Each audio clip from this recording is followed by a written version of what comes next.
अब जैसे हो सके। चल नमस्कार, YouTube चैनल में आप सभी का स्वागत है।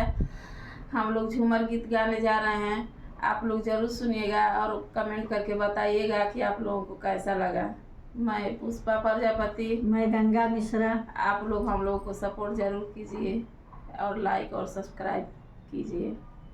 नैहर खेलल कूदल भइल बा पहाड़ रे माई, नैहर खेलल कूदल भइल बा पहाड़ रे माई, कि पियवा मरले बाबेला ना के मार रे माई, कि पियवा मारले बाबेला ना के मार रे माई।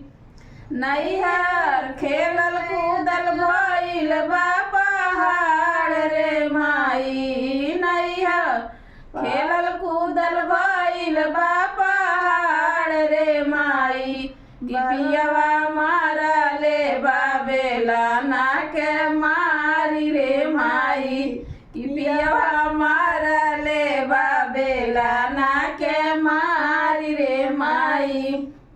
रोटी जब बनाए गईली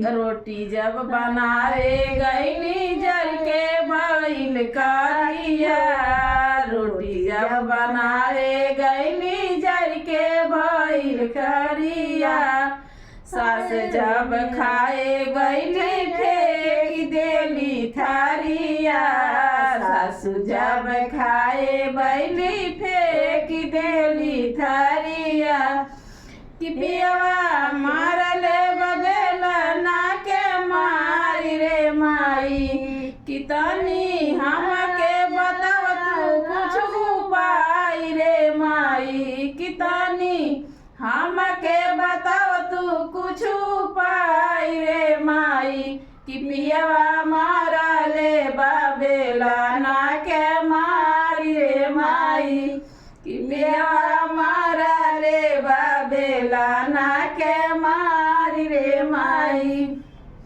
नैहर खेलल कूदल भइल बा पहाड़ रे माई, नैहर खेलल कूदल भइल बा पहाड़ रे माई, कि पियवा मारले बाबेला ना के मारी रे माई, कि पियवा मारले बाबेला ना के मारी रे माई।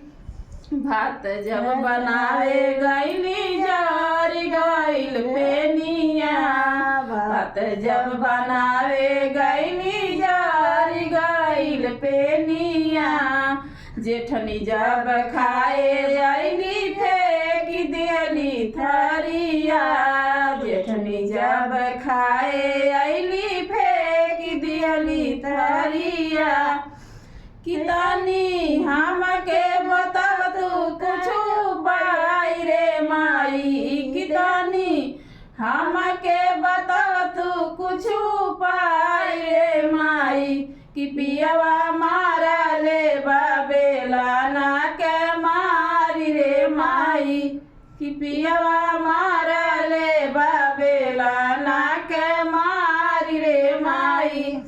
नैहर खेलल कूदल भइल बा पहाड़ रे माई, नैहर खेलल कूदल भइल बा पहाड़ रे माई, कि पियवा मारले बाबेला ना के मारी रे माई, कि पियवा मारले बाबेला ना के मारी रे माई। पहले नहीं खानी तब खाई ना।